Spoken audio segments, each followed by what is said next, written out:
the Deeva Show, and I just want you all to welcome to the show Eli and Lou of Eli Lou Filmmakers, right? Twin filmmakers, right? Yes. Okay. So I just want to say I'm welcoming these two phenomenal young ladies onto my show today because one of the things that you all know is that I always talk about film. I talk about industry, of course, the positives, the negatives, and I always want to bring phenomenal people onto the show that can give you some insight and some background of what's going on out there, what you have to look forward to, and some do's and don'ts at times. Yes. Sharing some ups and downs because a lot of people inspire to be filmmakers, but they go into it sometimes with blinders on and thinking that it's going to be glorious all the time. Yeah. And I'm just going to tell y'all, I mean, from my experience, I know it's not glorious all the time. Um, it's a lot of hard work, and these two young ladies had absolutely done phenomenal work in these past years, and they've achieved quite a bit. Um, and let me get it right. Eli, Close. no, 50-50. Lou. okay, Lou. See, I'm still having an issue here because I'm really trying to get it together. I didn't want to make this mistake. So, Eli Yes. Yes. and Lou. Yes. Okay. So they are twin sisters. That's why they look alike. Get that together.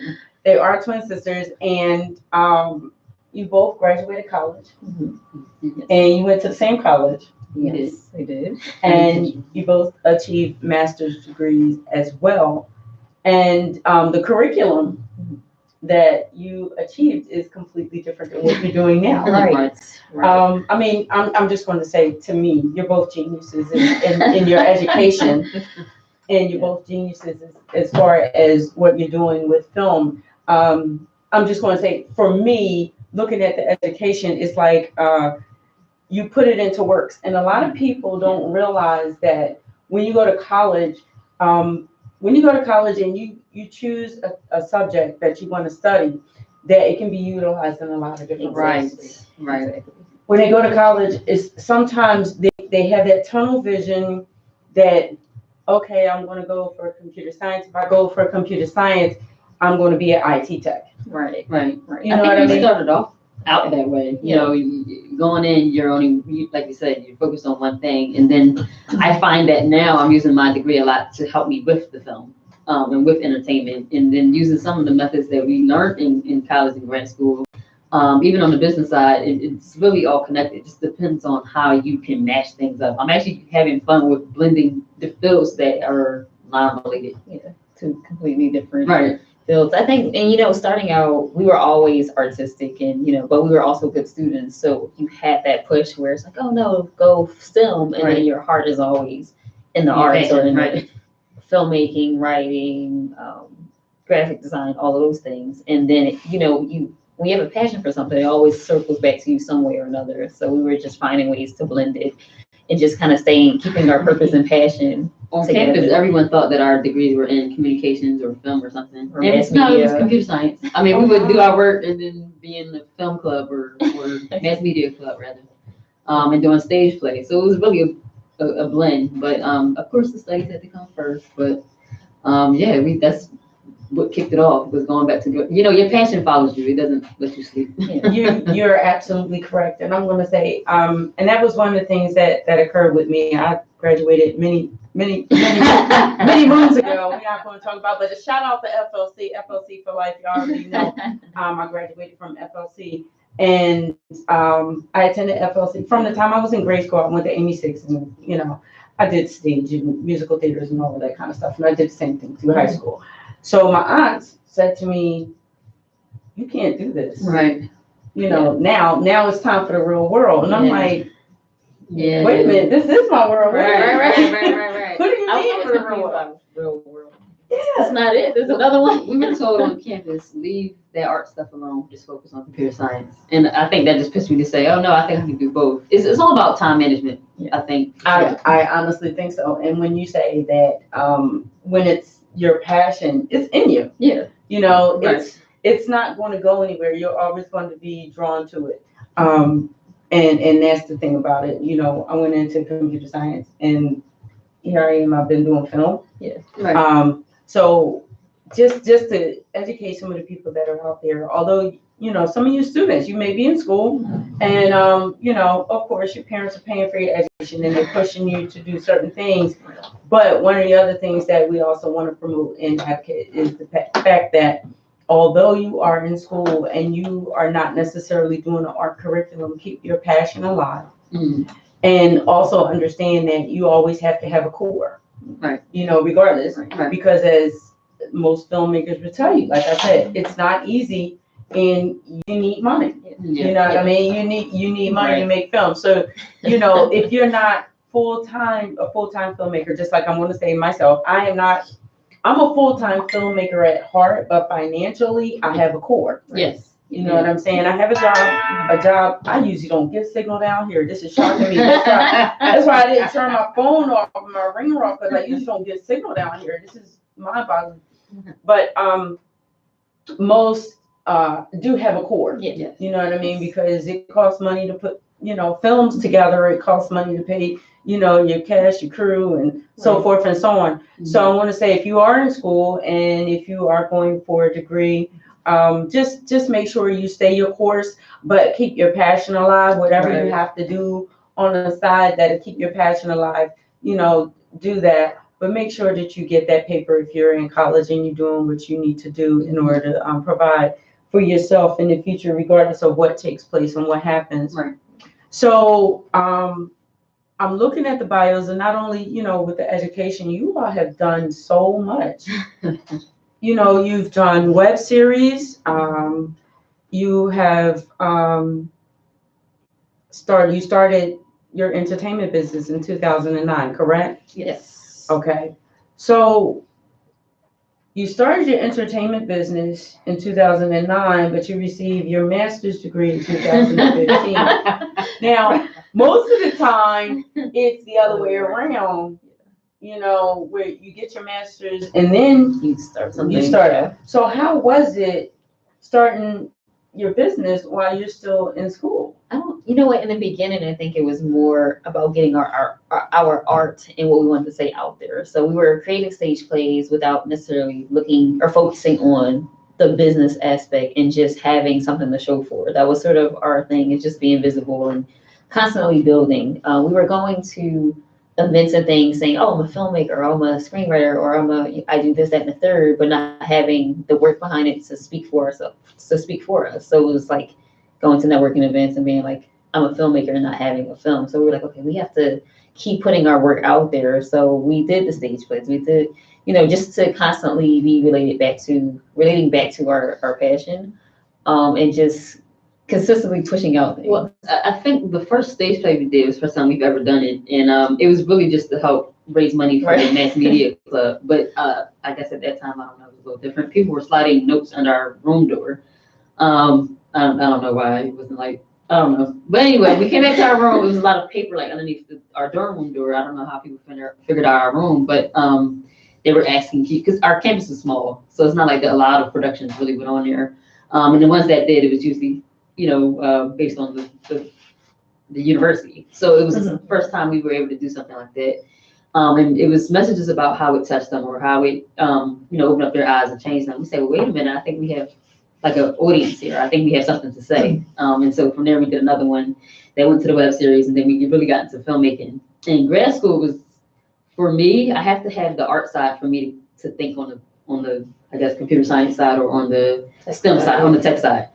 It was like a kid that would go outside to play. I would quickly finish my work just so I can write a score, work on a film. So for me, it kind of went hand in hand. Yeah. But the business side on tech was different from, because I actually didn't think I could start a business, or I just felt like I was so far-fetched, and I'm like, I don't have the support, I don't have the background, I don't have and meeting different people along the way, it was like, you are enough, you can do this. And just seeing other people my age have companies that reach a certain amount of income or money in a certain year, and I'm like, they're the same age as me, and I was like, I can do this. So we were always putting out work, but I think now is when in the last few years is when it got more serious, and we started taking it more serious because of our degree. So Right. our master's degree was more on the structural side of things. So like information architecture, and Digital entrepreneurship. Yeah. A So business for our app. So I was like, well, we can do that, and then you can do it on the entertainment side. So like you said, you can use your degree in ways that you didn't think that you could, to your benefit, really. So that class that you thought didn't mean nothing. The classes I thought didn't mean nothing, or the classes that I hated the most, that. or the classes that I use the most now. Yeah.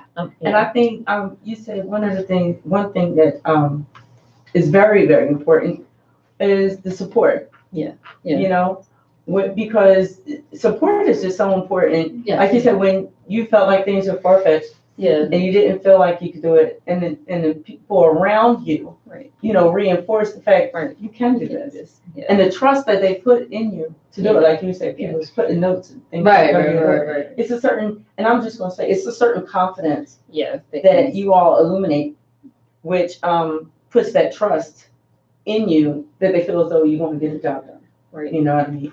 And I think that goes a long way, because if people don't trust what you're capable of, you know, doing, they're like, they're not gonna get I don't know if you're her play. I don't know how that's gonna turn out. And I mean, heard it 50 million times, you know, I don't know how that's gonna turn out. Right. But with you all starting your own business, I'm gonna ask you, what are some of the challenges that you did face in starting this? I would say resources and support. I know for the longest, in the very beginning, because it was just us two for the longest, and it was draining. And at the same time, it just sort of felt like you can only do but so much in the beginning, and trying to get people to believe in the same thing that we saw or the vision that we had.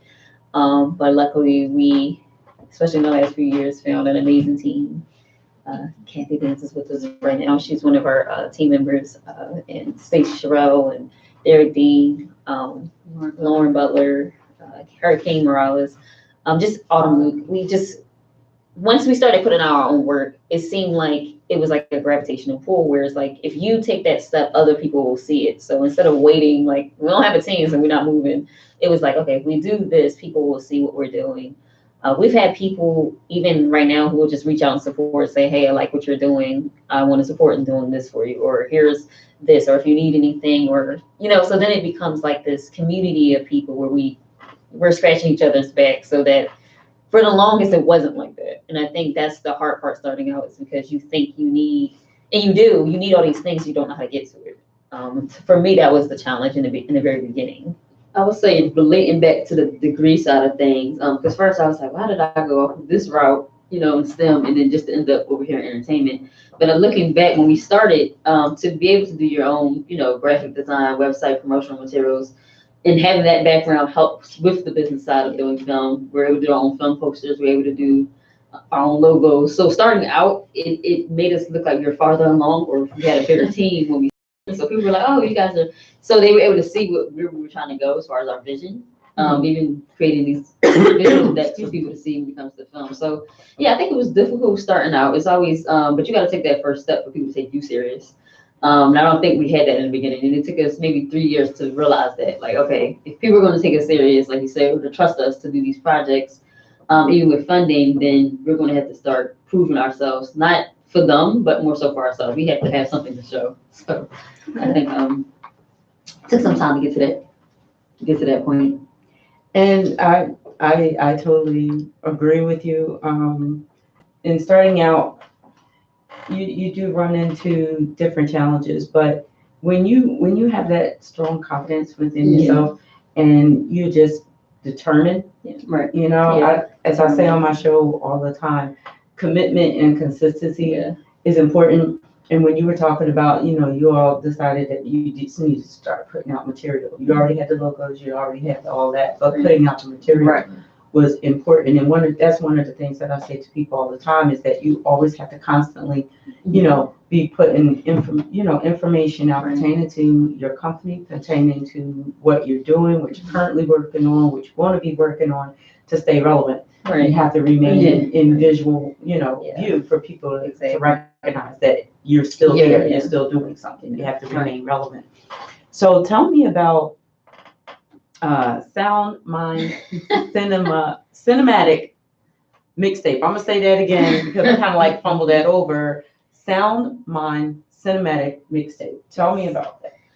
So Sound Mind, it's a spoken word cinematic mixtape. And it's funny because I would say we're faith walking a lot of times because a lot of things we come up with aren't, like typical. And we're like, is this going to stick? Are people going to understand this? That's what makes you different, and that's what makes you stand out. That's what makes you stand out. Right. We had to accept that because at first it can be daunting because you're like, if there's nothing to kind of follow or mimic, it's like, okay, is this going to stick? Are people going to get what we're trying to do? We did a spoken word stage play, and it was like, what in the world is a spoken word stage play? So just doing the mixtape, it's 12 short films that correlate with 12 spoken word tracks. We're also spoken word artists, so we are also, we do entertainment, and we're like, okay, how can we blend everything that we like to do? So they're actual films, so they're not like, It's not a visual album. It's not a visual album. It's an actual short film per spoken word track, and we've worked on it for 2 years now. 2 years. And I think that goes back to the consistency thing and sticking to it. Because on film 7, I was like, why did we do 12? I was like, why did we do 12 films? And each film is different from the last. It's a mixture of spoken word, rap, music, film, and dance. So like one of our films called Same Old River was inspired by Paul Robeson, 1930, I forget what year. The showboat, Boatman River. Richard Wright book Native Son. So we like history. So we're always, throwing these little gems in our pieces. And it was also inspired by Annie. So It's a Heart Not Life. So we decided to blend all 3 of those things. So it's a spoken word,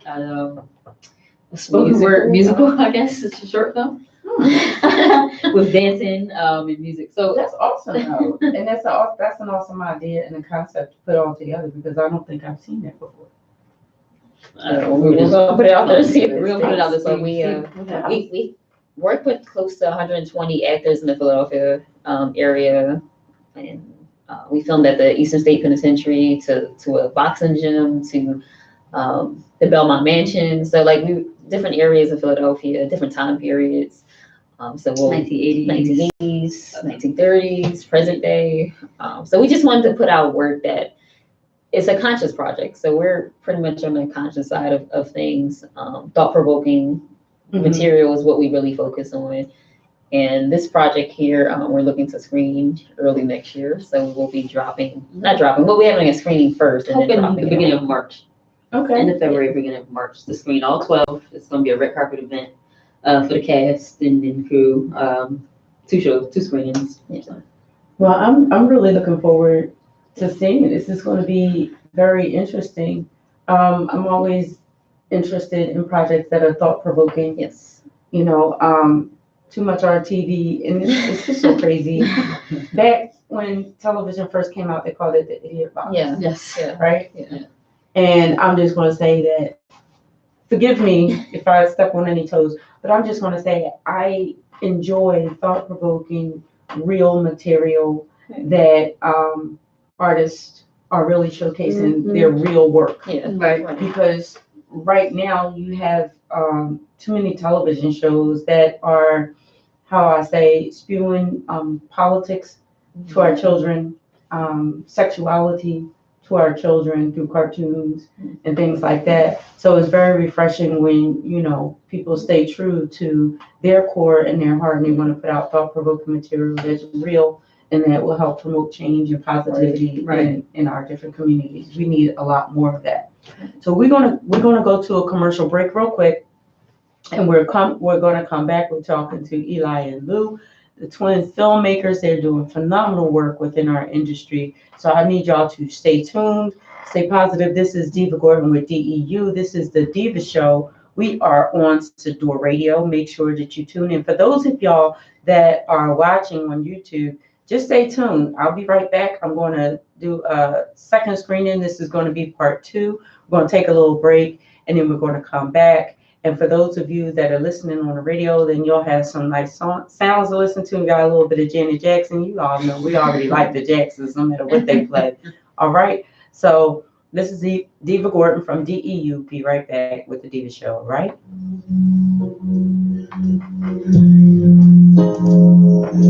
All right. Give y'all a break. I'm gonna look over here.